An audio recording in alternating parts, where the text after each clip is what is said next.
In the middle of the Pentagon, my father, a general, roared in front of his fellow officers. 7 languages? Utterly useless. The Army doesn't need soft bookworms. My brother stood beside him, a smirk on his face. They had no idea that this soft bookworm was about to become their worst nightmare. My name is Nellie Ford. I am 35 years old, a captain in the United States Army Military Police Corps, and on this particular Tuesday I was a ghost. I sat in the 10th row, my Army service uniform feeling less like a symbol of pride and more like a suit of armor, its perfectly pressed fabric the only thing holding me together. The auditorium inside the Pentagon was cavernous and solemn, steeped in the kind of institutional gravity that makes you feel small.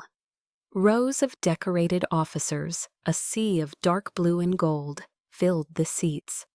But for me, the air wasn't reverent. It was thick and heavy, charged with the suffocating pressure that precedes a storm.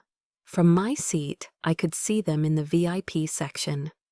My father, retired General Marcus Thorne, a living legend carved from granite and discipline. Beside him, my older brother, Major Mark Thorne, the Golden Sun, a West Point graduate destined to follow in our father's formidable footsteps. They were the stars of the Thorne family constellation, burning bright and hot. I was just a dim satellite, pulled into their orbit by the inescapable gravity of their name. My father hadn't looked at me once. He didn't need to. I could feel his presence like a physical weight on my shoulders, a silent, constant judgment. He was here as a celebrated guest, a testament to the Army's glorious past.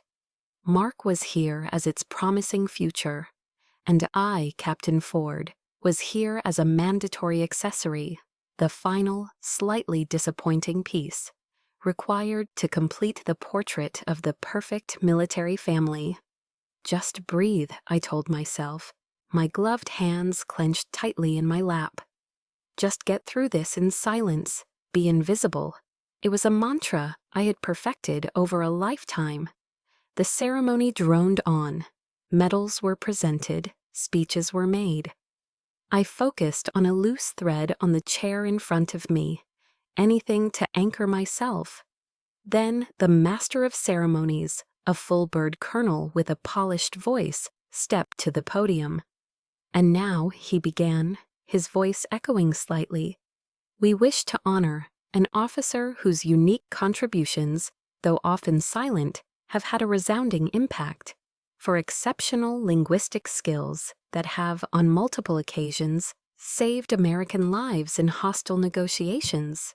I felt it before I saw it, a subtle shift in the atmosphere.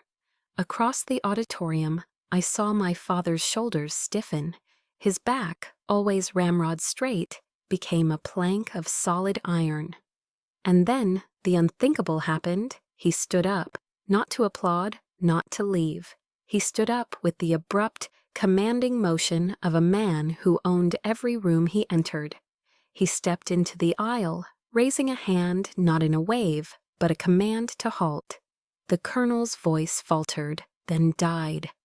A wave of silence rippled through the vast hall. 1,000 conversations and coughs extinguished in an instant. My father's voice, the same battlefield roar that had directed battalions, thundered through the auditorium's state-of-the-art sound system. I have to say this, he boomed, his gaze sweeping over the rows of stunned faces. He wasn't speaking to the MC, he was addressing the entire United States Army. Linguistic skills, 7 languages, utterly useless. A collective gasp was sucked from the air. My blood ran cold. The Army needs warriors, he bellowed, jabbing a finger in the air for emphasis. Men who can pull a trigger, not some soft bookworms. Every head in that room turned. First, they looked from my father, this icon of military might, to the bewildered colonel on stage.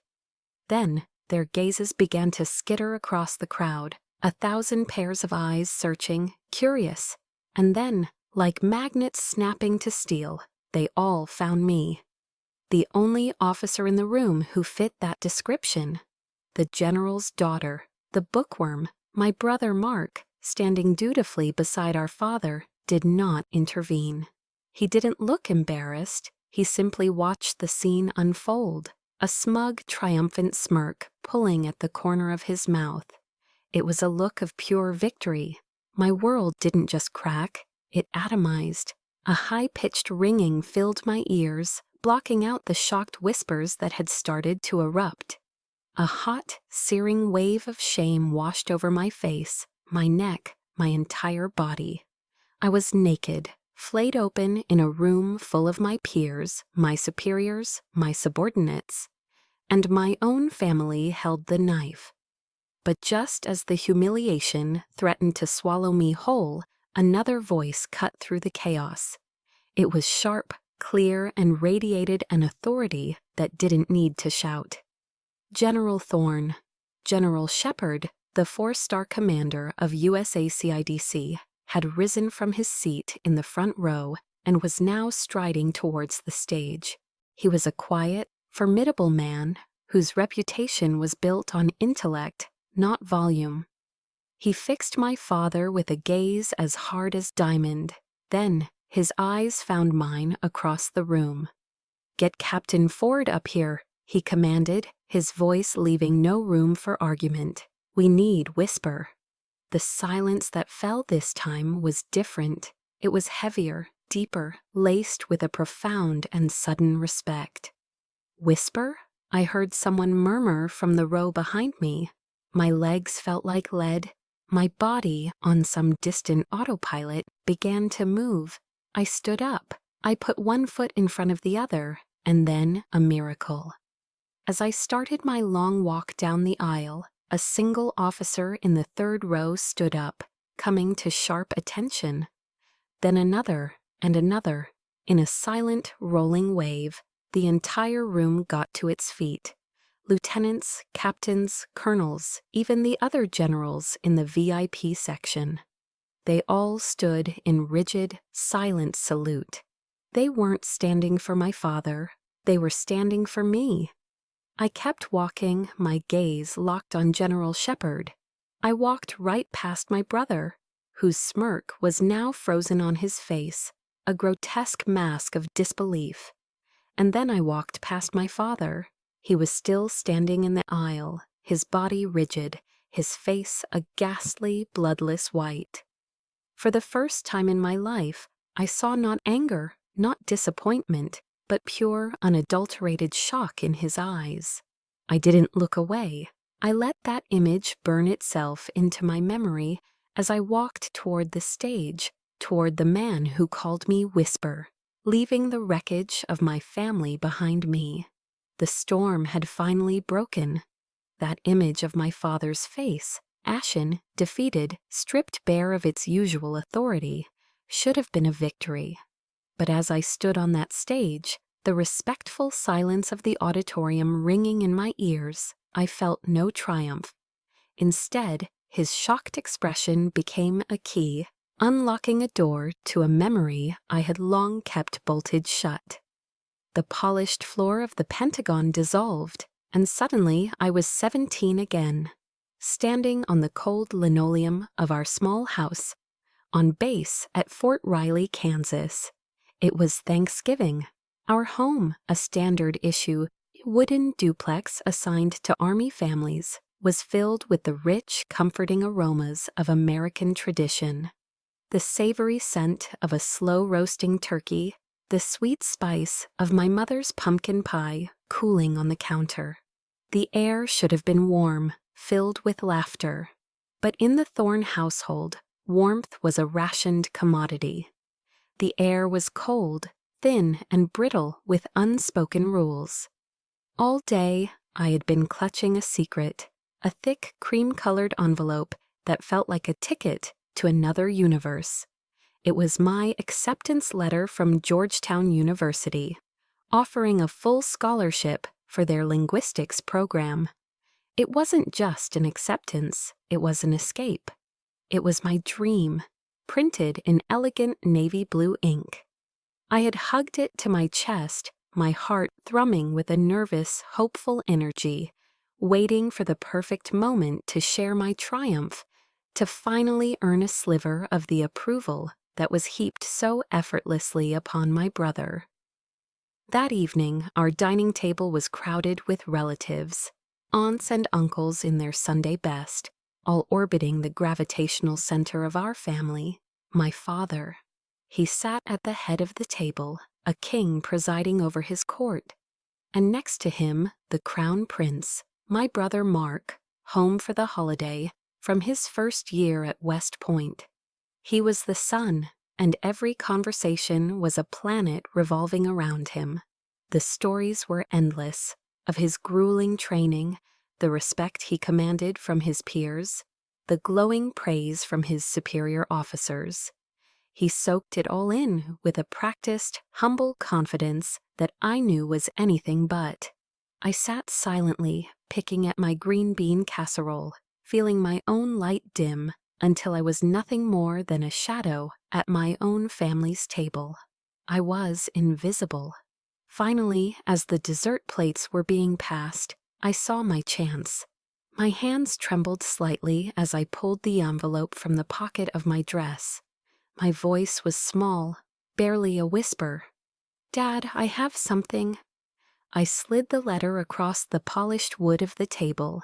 He picked it up, his eyes glancing at the prestigious Georgetown logo without a flicker of interest.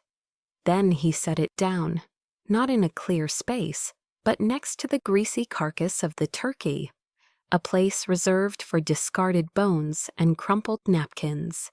He didn't even open it. He looked at me, his gaze flat and unimpressed. Then his eyes shifted to Mark, and a familiar pride softened his features. He raised his voice, ensuring everyone at the table could hear his verdict. "A linguistics scholarship." He said the words as if they were a diagnosis of a disappointing illness. "More books. Nellie, look at your brother." He gestured toward Mark with his fork. "He's learning how to command a company of men. That is the future. That is strength. What are you going to do with a piece of paper like that? Translate for tourists while your brother is defending our country." The chattering around the table ceased. A thick, uncomfortable silence fell. I could feel my cheeks burn with a heat so intense it brought tears to my eyes. It felt as if 1,000 tiny needles were pricking my skin as I felt the pitying stares of my aunts and uncles. They looked away, suddenly fascinated by their empty plates.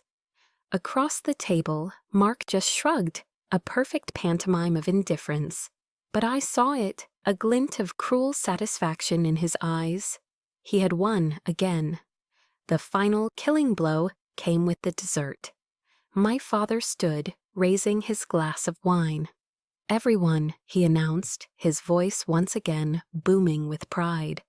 "A toast to Cadet Mark Thorne, the pride and the future of the Thorne family." A chorus of "Hear, hear," and "To Mark" echoed through the room. Glasses clinked together in a cheerful, ringing celebration of my brother's glory. No one mentioned my name. No one glanced my way. My achievement, my dream, was left to die on the table.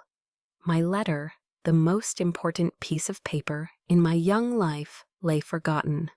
A single bloody smear of cranberry sauce, now staining the corner of the envelope like a wound. That night, I cried in my room, the silent, heaving sobs of someone who has finally understood their place in the world. I clutched the one thing that felt like a shield, a heavy, worn French dictionary my mother had given me before she passed away. She was a scholar, a lover of words and history, a gentle soul in a house built on military steel. She was the one who had planted the love of language in me, who taught me that words had power, that understanding was a bridge. She used to tell me, "Nellie, your mind is a weapon. Don't ever let anyone tell you otherwise." But as I sat there, the tears soaking the thin pages of her gift, I realized that in this house, under this roof, my weapon was only a burden. It didn't make me strong. It made me a target. It didn't make me valued. It made me a disappointment. And a question, cold and sharp, pierced through my grief. Why? Why did I keep fighting for the approval of a man who would never give it? Why did I keep trying to win a game that was rigged from the very beginning? That question, born from the tears of a 17-year-old girl, became the engine of my new life. Why play a rigged game? The answer was simple. You don't. You walk away from the table and build your own. After graduating from Georgetown, I didn't go home. I went straight into the Army, choosing the Military Police Corps, a path I knew my father secretly disdained for a woman. It was my own quiet rebellion. My first duty station was Fort Drum, New York. The winters there are a special kind of brutal.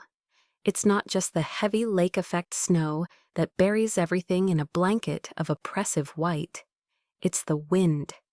A relentless, biting wind that sweeps down from Canada and seems to find every crack in your clothing, every sliver of exposed skin.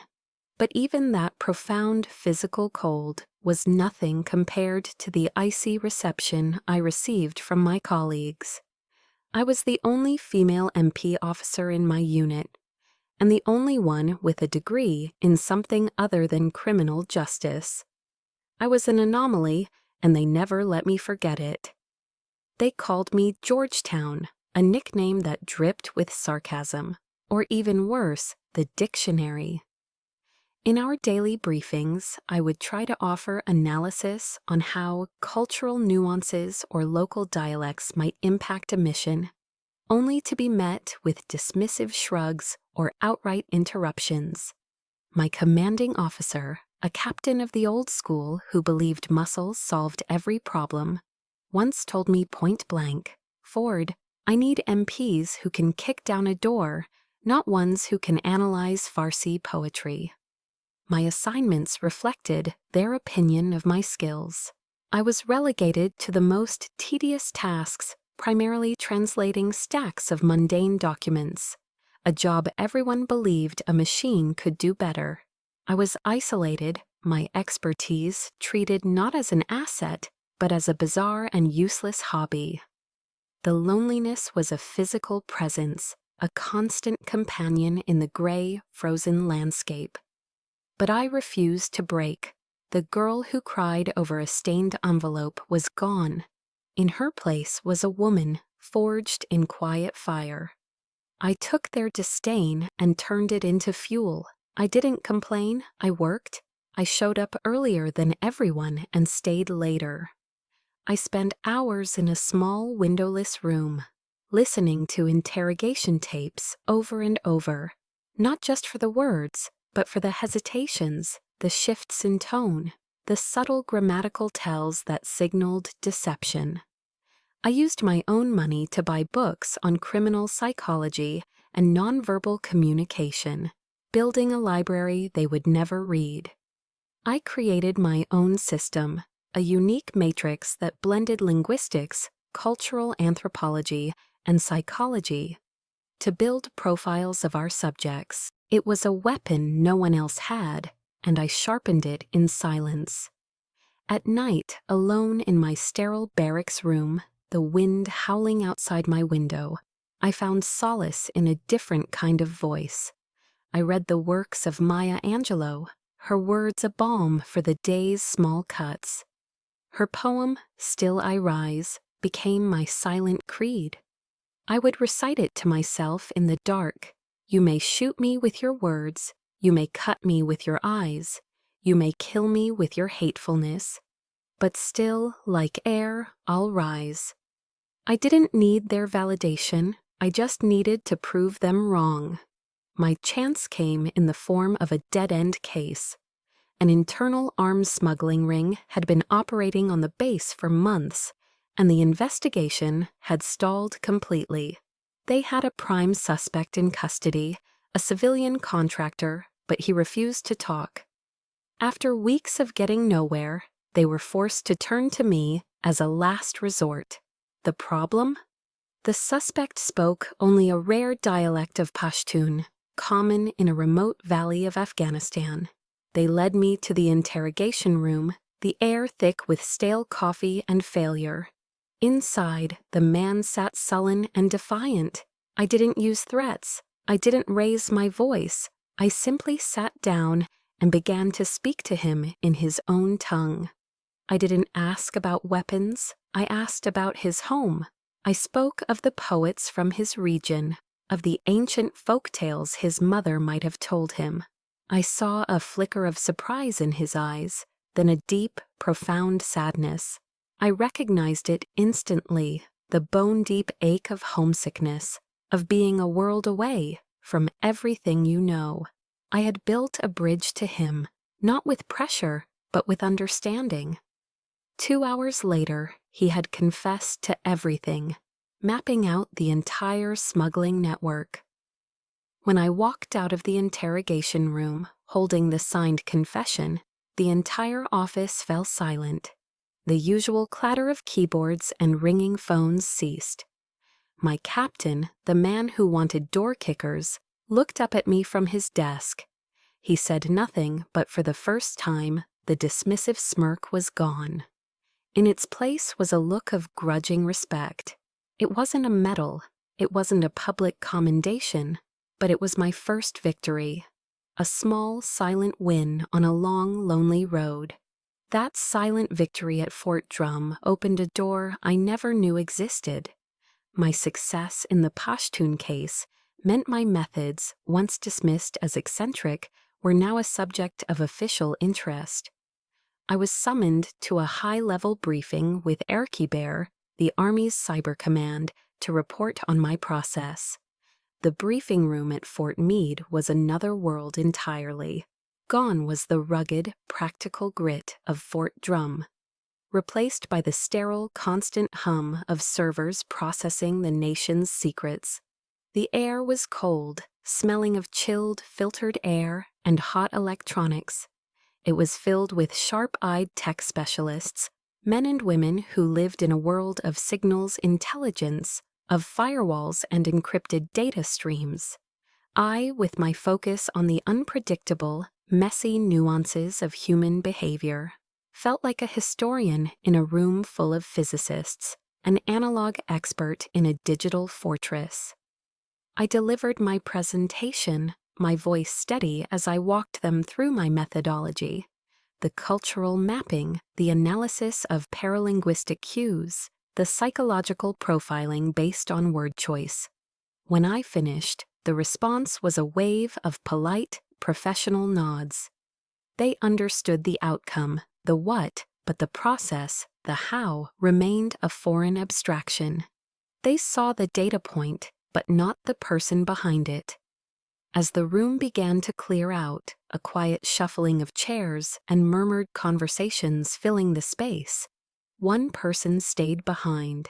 He was a Warrant Officer 3, with a calm, steady presence that stood out in the room's high-strung energy.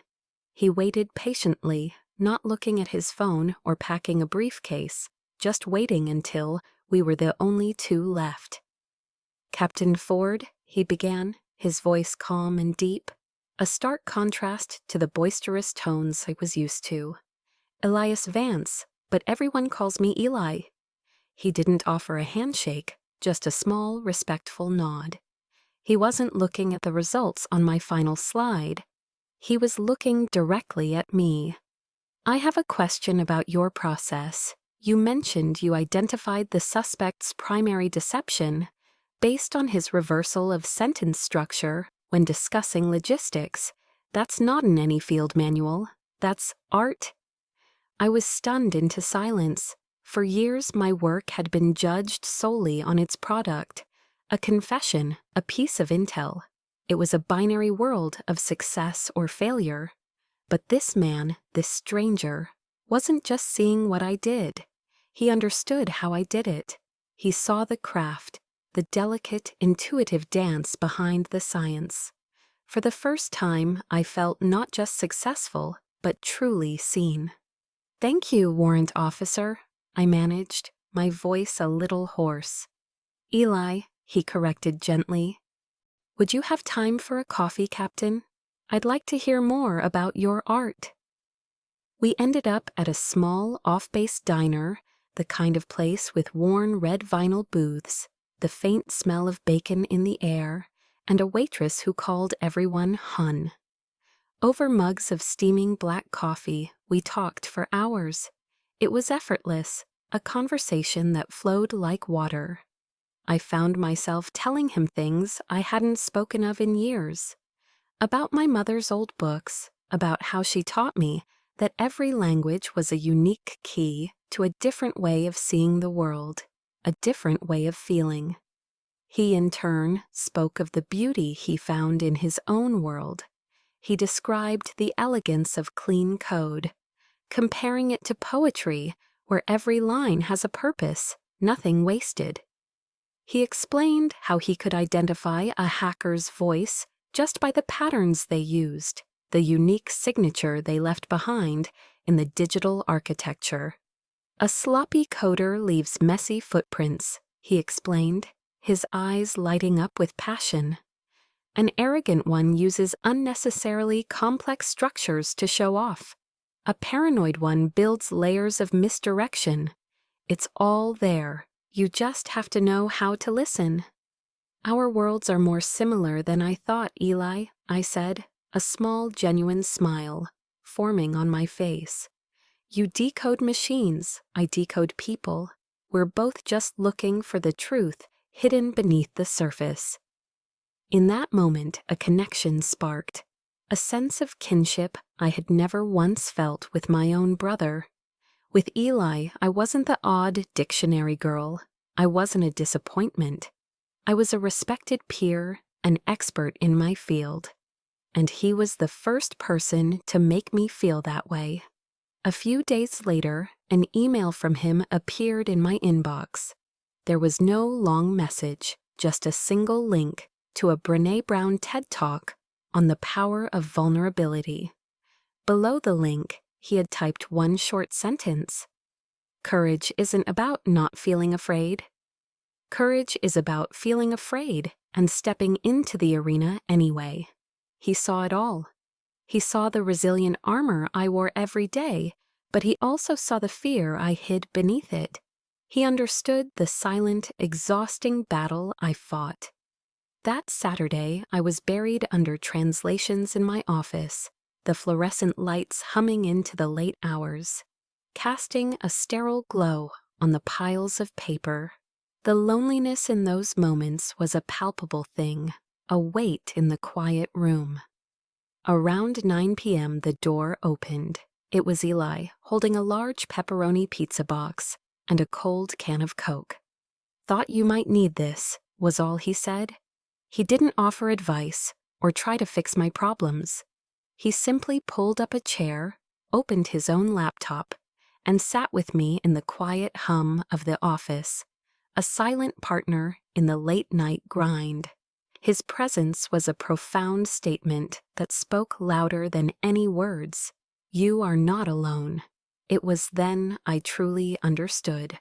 Family isn't always about the blood you share. Sometimes it's about the people who show up when you're broken. It's the one who sees your scars and doesn't run away. It's the one that brings you pizza on a lonely Saturday night and helps you piece yourself back together, one slice at a time. Have you ever felt that? That moment of grace when a stranger, a friend, shows you more kindness and understanding than you've ever known from your own blood? That was Eli. He was the first member of a family I was finally, consciously choosing for myself. The years that followed my time at Fort Drum were a quiet blur of progress. My friendship with Eli became my anchor. We were stationed on different continents half the time, but our bond, forged over coffee and code, only deepened. Professionally, my reputation grew. I was no longer the dictionary girl, but a respected specialist. My work eventually took me to Camp Eagle, Bosnia, a sprawling American base set against the green war-scarred hills. I was mediating a series of delicate peace negotiations between rival local factions, a job that required every ounce of my skill and focus. It was demanding, fulfilling work. I had built a life for myself, a world away from the shadow of my family. Then, one evening in early December, just as the first Christmas decorations were starting to appear around the base, my satellite phone rang. The caller ID flashed a number I hadn't seen in years. General Marcus Thorne. My heart hammered against my ribs, a frantic, trapped bird. He had never, not once, called me while I was on deployment. A foolish, stubborn flicker of hope ignited in my chest, a hope I thought I had extinguished long ago. Maybe he heard about my work here, the thought whispered. Maybe he's proud. Maybe, after all this time, he wants to apologize. I took a deep breath and answered. Hello, Nellie. His voice was the same, a baritone of pure, undiluted authority that instantly transported me back to my childhood. Your brother and I are here. We have something important to discuss with you. Then another voice, slick and smooth, oozing a synthetic warmth that made my skin crawl. Hey, little sister, Mark said. Heard you're doing big things out there. I almost believed them. For a moment, I let the hope burn brighter. My hope was a candle, and they snuffed it out with a single breath. My father dispensed with the pleasantries immediately. You're working with a private military contractor out there, Aegis Logistics, correct? Yes, I answered cautiously. They provide some of our comms and logistical support. Good, he said. I have a solid relationship with their CEO, a good man. It seems there's a CID investigation coming down the pipeline, some allegations about their equipment not meeting standards. I felt a cold knot forming in my stomach. I knew where this was going. I need you to influence the report, Nellie, he continued, his tone matter-of-fact, as if he were asking me to pass the salt.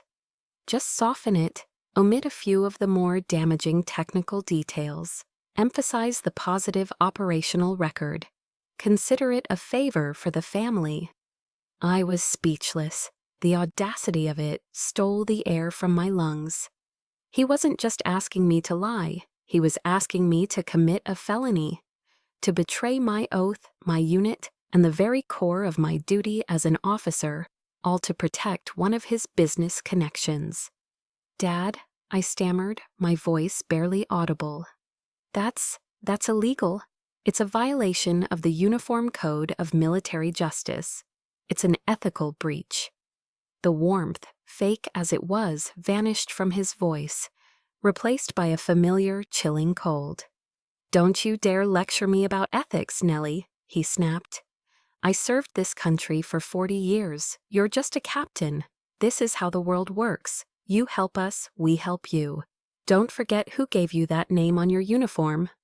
It was a threat, wrapped in the guise of a reminder. Then Mark chimed in, his voice dripping with condescending pity. That's right, Nellie, don't be naive. This is your chance to finally prove you can be useful to this family. A real team player. And there it was. The truth, stripped bare. In their eyes, I wasn't an officer. I wasn't a specialist with a valuable skill set. I was a tool, a pawn on their chessboard to be moved and sacrificed for their own gain. The years of work, the small victories, the life I had painstakingly built for myself, it all meant nothing to them. I was still just the disappointing daughter, finally being offered a chance to be useful. A surge of anger, hot and pure, rose within me. It wasn't the helpless rage of my youth. It was the clear, focused fury of a woman who finally knew her own worth. The lessons from Eli, the strength I'd found in my own solitude, the self-respect I had fought so hard to earn, it all coalesced into a single, unshakable wall of resolve. I didn't scream. I didn't cry. I let the silence hang in the air for a moment, letting them feel the weight of my decision. Then I spoke one sentence, my voice low, clear, and steady. I will not. Before either of them could respond, I ended the call. My hand was trembling as I set the phone down, but inside, in the core of my being, something had settled. A line had been drawn. A door had been slammed shut, and this time I was the one who had turned the key. The line went dead, but the silence that followed was louder than any argument. I had defied him. For the first time in my life, I had not bent, not broken, not tried to placate him. I had simply said no. The finality of it hung in the cold Bosnian air. I knew there would be consequences. I just didn't know they would come so soon, or be so brutal. 3 days later, I was leading the final reconciliation meeting between the two local faction leaders. We were in a designated safe house on the outskirts of a small village, a drab concrete building chosen for its anonymity. The tension in the room was thick enough to taste. My team and I were on high alert. The comms system, provided by Aegis Logistics, had been glitchy all morning, crackling with static. Suddenly, a voice cut through the static on my earpiece. It wasn't my men. It was a strange voice, speaking Serbian with a chillingly calm demeanor. But the words weren't about the meeting. They were for me. Mala Shaptachicha, the voice whispered, little whisperer. Yeli tvoj otak razocharan u tebi? Is your father disappointed in you? Ice flooded my veins. It wasn't just my code name, Whisper, a name known only to a select few. It was the question, a surgical strike into the deepest, most private wound of my soul. A vulnerability known only to my family. It was a psychological blow, a message sent with cruel precision. Before I could even process the violation, the world exploded. The windows shattered inward, a shower of glass and splintered wood. The deafening roar of automatic gunfire erupted from all sides. The air filled with smoke, screams, and the smell of cordite. We were ambushed. My training took over. "Get down, return fire," I yelled, pulling the two faction leaders to the floor as my soldiers scrambled for cover. It was chaos. My team fought with disciplined bravery, but we were outgunned, pinned down in a perfectly executed kill box. A bullet ripped through the air, searing a hot line of pain across my shoulder as it tore through my uniform and skin. Warm blood streamed down my arm. Through the haze of smoke and gunfire, a horrifying clarity pierced through my fear. This wasn't a random attack by a disgruntled faction. This was a professional hit. They knew our exact location. They knew our meeting time. They even knew my deepest psychological weakness. Someone had given them everything. Someone had sold us out. And in my heart, I knew who. The firefight felt like an eternity.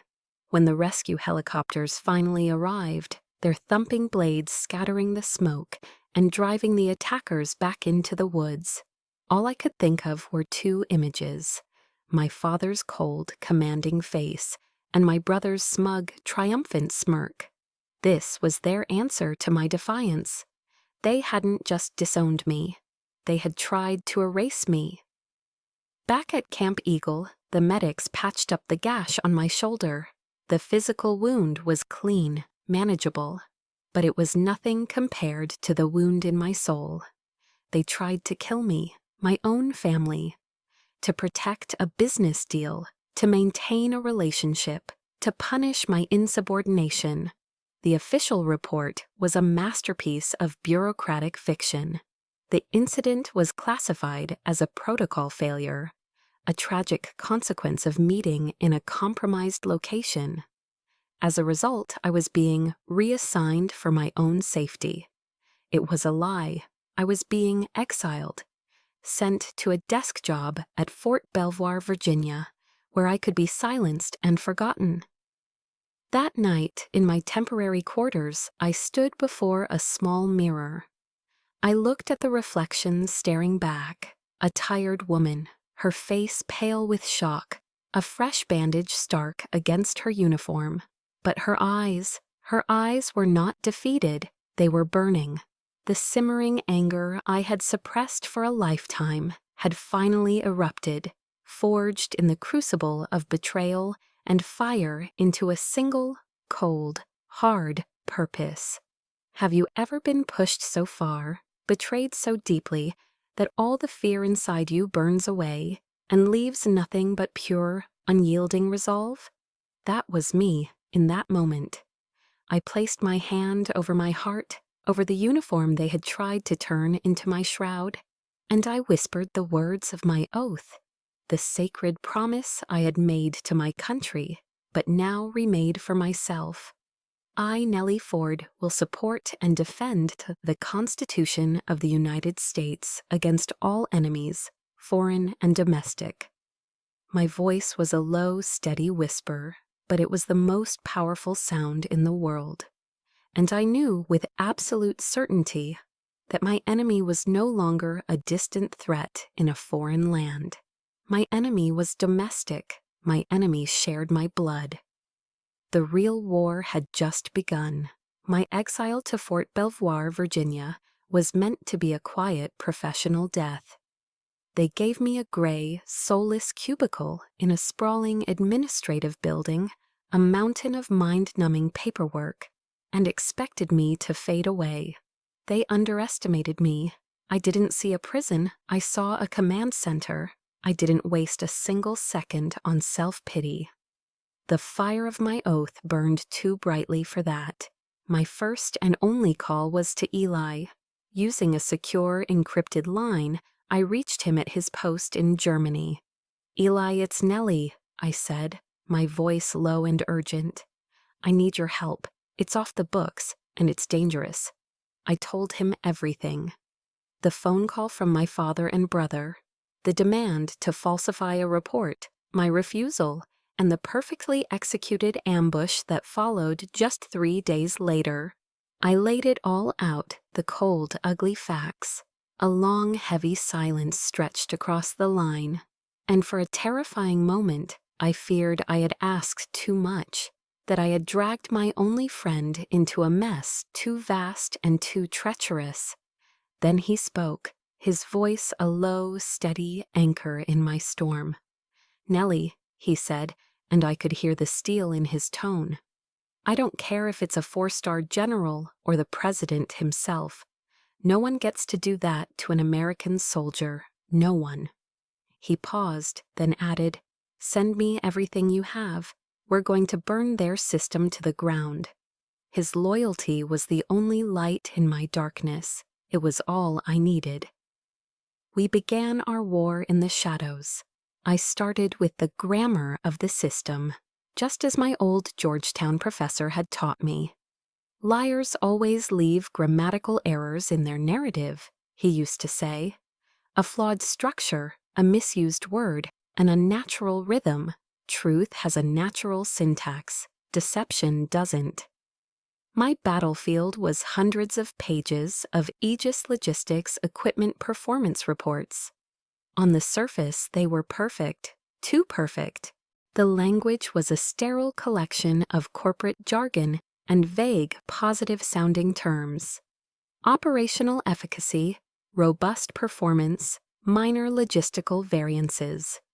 It was all designed to say nothing while sounding impressive. I cross-referenced every report with maintenance logs, finding dozens of tiny, concealed grammatical errors, equipment failures logged as user error, damaged parts listed as scheduled for routine replacement. Meanwhile, thousands of miles away, Eli launched his own assault. He began a deep dive into the archived communication servers from the Bosnia mission.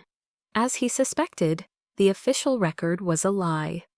The log files from the night of the ambush were flagged as corrupted due to a system error. It was a clumsy, obvious attempt at a cover-up, but Eli was a digital ghost, a genius who moved through firewalls and data logs with an artist's grace. He told me later that a cover-up like that is like trying to hide a hole in the snow. You can't. The absence of data is itself data. He didn't look at the corrupted files, he looked at the space around them. He analyzed the server's backup caches and residual data fragments, and there in the digital dust he found it, metadata fragments that pointed to an unauthorized access port, opened and closed just hours before the attack. The port was traced back to a private, encrypted server, a server owned by Aegis Logistics. We worked relentlessly for 2 weeks, fueled by black coffee and a shared cold fury. We barely slept, communicating through encrypted chats at all hours. Then, at 3 o'clock in the morning, my phone buzzed. It was Eli. His voice was a mixture of exhilaration and pure rage. "I got it, Nellie. I got the son of a bitch." He sent me a single, heavily encrypted audio file. My heart pounded as I decrypted it. It was a restored recording from the Aegis server. It was a phone call between the CEO of Aegis and my brother, Major Mark Thorne. The call had taken place just 4 hours before I walked into that safe house.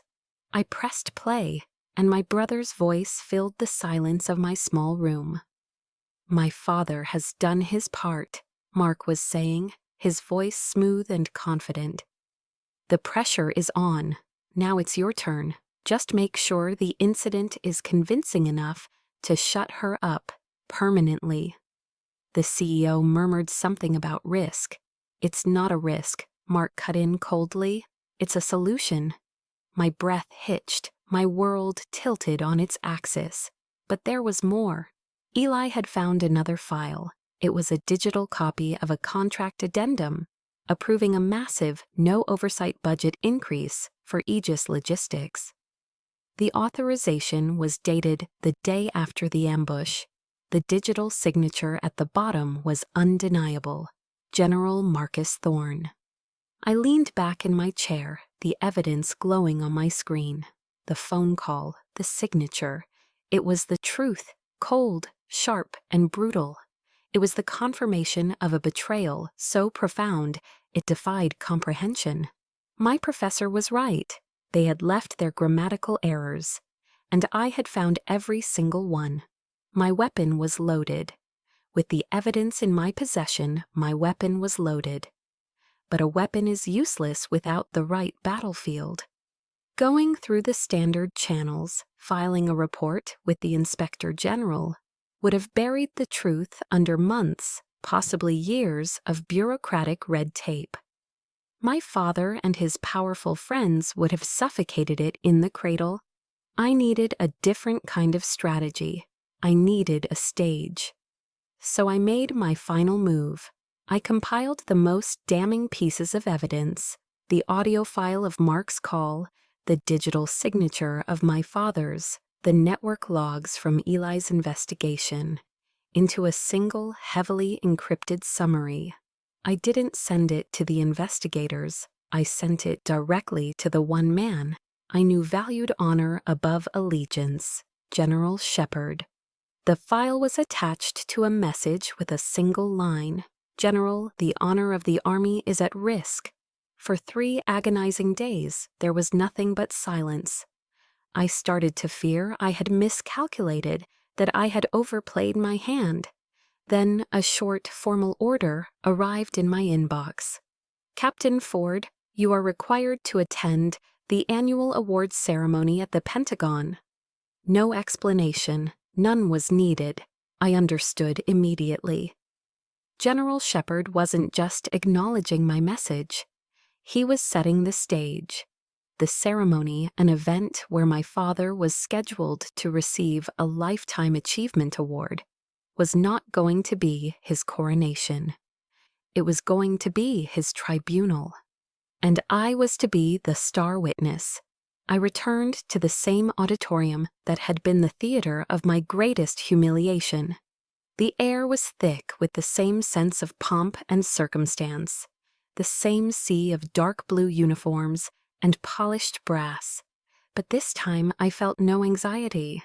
The girl who had wanted to be invisible was gone. In her place was a woman who was about to become unforgettable. I walked to my assigned seat, my back straight, my gaze level. I felt a profound, chilling calm. I was the quiet eye of a hurricane I had created. From my seat, I could see them in the VIP section. My father looking regal and proud, accepting handshakes and congratulations. My brother Mark beside him, beaming, soaking in the reflected glory. They were utterly oblivious, confident in their power, never imagining that the pawn they had sacrificed was about to checkmate the kings. The ceremony began, speeches were made, awards were given. Finally, the moment came. The announcer called my father's name, listing his legendary accomplishments. He walked to the stage to a thunderous standing ovation. After he accepted his award, General Shepard, as the highest-ranking officer present, stepped to the podium to give the closing remarks. He began by praising my father's long career. Then his tone shifted. "Before we conclude," he said, his voice ringing with quiet authority, "there is one more matter of honor to address, an issue of security and integrity that touches us all." A nervous murmur rippled through the crowd. General Shepard gestured to the massive presentation screen behind him. There was a recent security breach in Bosnia that resulted in the compromise of a sensitive mission and injury to a U.S. Army captain. On the screen, a network diagram appeared, the one Eli had painstakingly reconstructed. It showed a clear, undeniable, unauthorized access port originating from an Aegis logistics server. "This breach was deliberately covered up," Shepard continued, his voice like ice. The screen changed, displaying the contract addendum. "And this cover-up was authorized to protect a lucrative contract." He zoomed in on the signature at the bottom of the page, General Marcus Thorne. A collective gasp swept the room. My father's face, projected onto the screen by a nearby camera, turned a ghastly shade of white. The confident smile vanished, replaced by a mask of pure shock. But Shepard wasn't finished. He gave a subtle nod to the tech booth. And now the reason for the cover-up. A sound filled the auditorium, an audio file. It was my brother's voice, cold and clear, echoing through the silent hall. "My father has done his part. Now it's your turn. Just make sure the incident is convincing enough to shut her up. Permanently." The recording ended. The silence that followed was absolute, a crushing void. Every single person in that room, 1,000 pairs of eyes, turned away from the screen and stared directly at my father and brother, who were frozen in their seats like statues in a nightmare. I stood up from my seat and walked to the stage, just as I had been instructed. I stood beside General Shepard and looked down at my family. I saw my brother Mark, his face contorted in panic, trying to stand, to speak, to form a denial that would never come. 2 uniformed military police officers materialized beside him as if from thin air, their presence quiet, professional, and final. Then I looked at my father. I met his eyes across the stage. And for the first time in my 35 years, I did not see anger. I did not see disappointment or disdain. I saw fear, the raw, naked terror of a king who has been dethroned. of a powerful man who has been utterly and completely exposed. General Shepherd did not say another word. He simply turned to me and gave a slow, deliberate nod. It was a gesture of profound respect, a silent acknowledgement of a battle fought and won. He had given me justice. I returned the nod, a silent thank you. Then I turned and walked away from the podium, my steps steady and sure.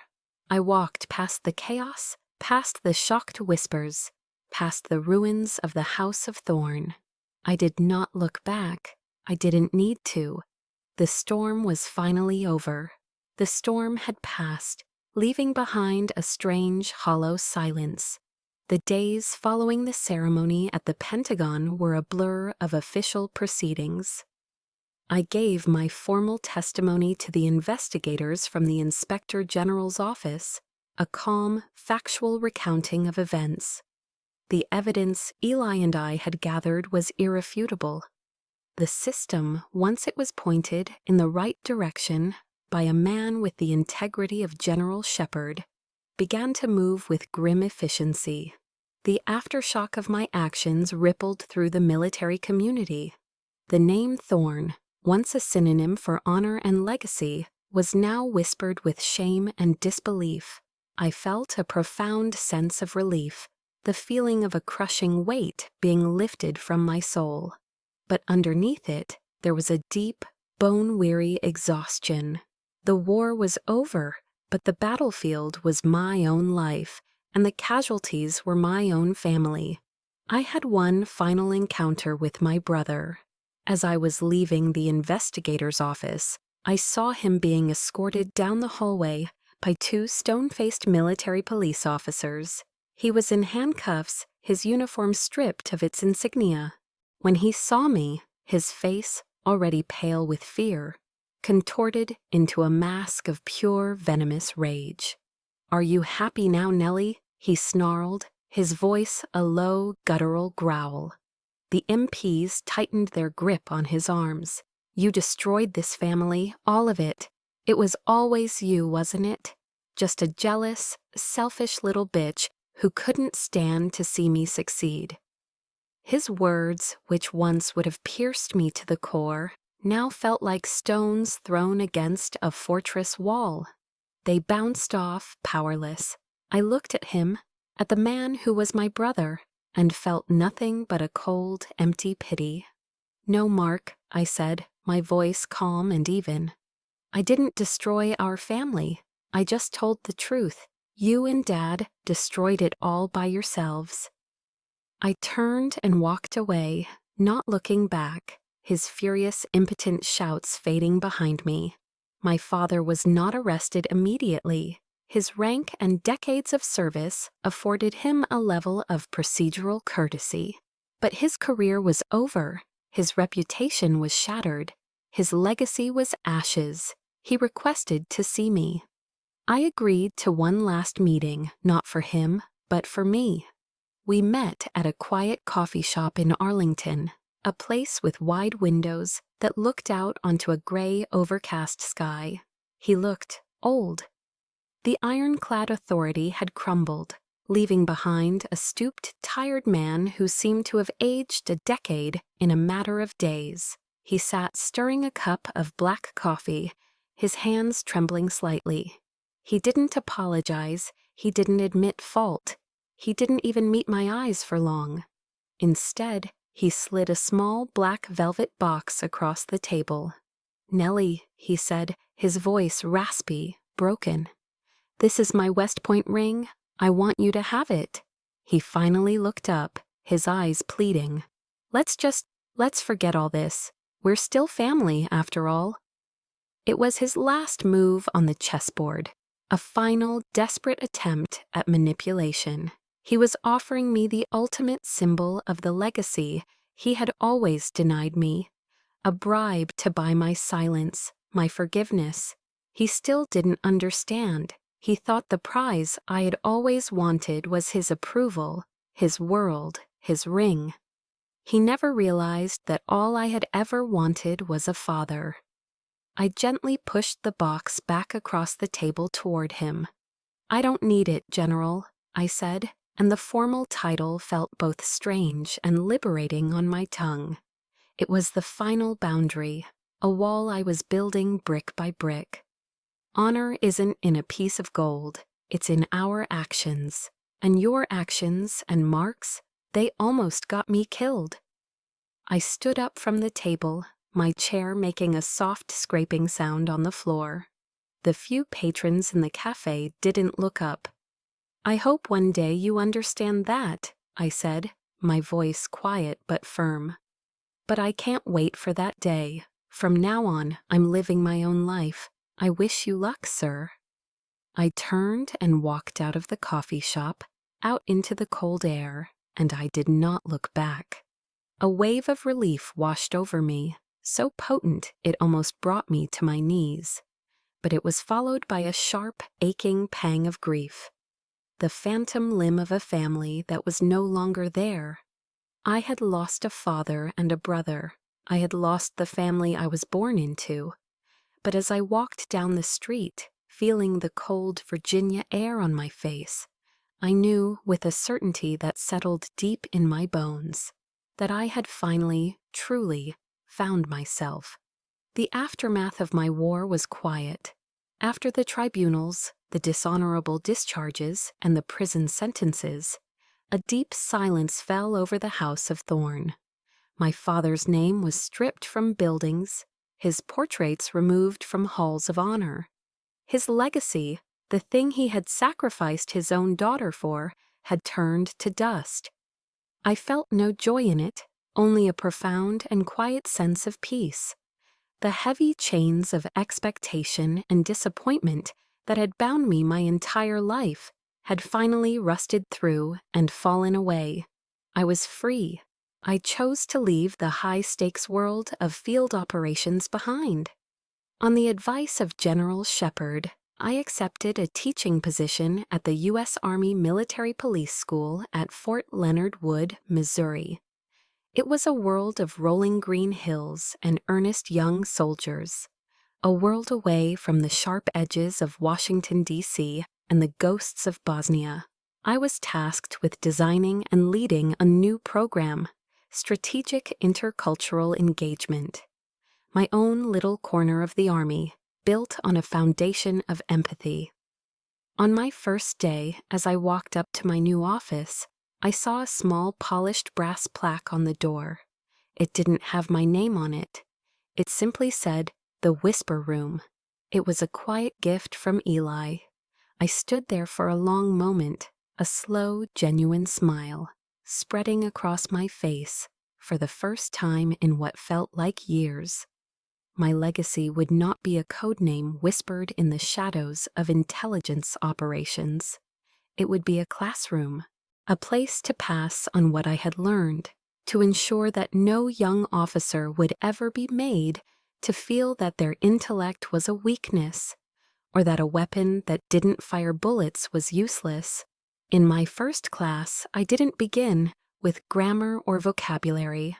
I began with a story, a modified anonymous version of a mission that nearly failed because of a single, misunderstood cultural gesture.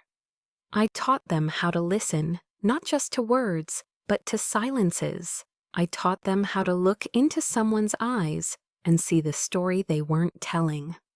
After the class, a young female specialist, sharp and bright-eyed, stayed behind. "Captain," she said, her voice filled with a quiet reverence. "Thank you, no one has ever told us that empathy could be a tactic." In that moment, watching the spark of understanding in her eyes, I knew I had found my true purpose. I hadn't just won my own war, I was now arming a new generation of soldiers with the weapons of understanding, weapons that could build bridges instead of just destroying enemies. My healing process began there, in the quiet woods of Missouri, nurtured by the words of Isaiah my mother used to read to me. "So do not fear, for I am with you. Do not be dismayed, for I am your God. I will strengthen you and help you." A year later, a small package arrived at my office. There was no return address, but I recognized the elegant, looping handwriting of my aunt. Inside, there was no letter, no explanation, just a single, faded photograph. It was me, at 10 years old, sitting on the floor of our old house at Fort Riley, completely absorbed in the French dictionary my mother had given me, my face a mask of pure concentration and joy. I turned the photo over. My aunt had written a short note on the back. "Your father asked me to send this to you. He didn't say anything else, only that this is how he wants to remember you." It wasn't an apology, it wasn't absolution, but it was an acknowledgement, a quiet admission sent through a third party that the little girl with the books had, in her own way, won, that her path, the one he had scorned and ridiculed, had held a strength he never understood. I took a thumbtack and pinned the photograph to the corkboard in my office, right next to the brass plaque that read, "The Whisper Room." The two legacies, side by side. I looked at the face of that little girl, and for the first time, I didn't feel the sting of her loneliness. I felt only pride. I had been healed, not by forgiving them, but by finally, completely, forgiving myself for ever believing that I wasn't worthy. My story found its peaceful ending, not in revenge, but in rediscovering my own worth. But I know my journey isn't unique. So many of us have fought silent battles, feeling unheard or unseen by those who should have cherished us most. I want to ask you, what was the moment you realized you had to choose yourself? What was the first step you took on your own path? Share your story in the comments below. If stories of strength and resilience like mine resonate with you, please subscribe to our channel. Your voice matters, and you are not alone.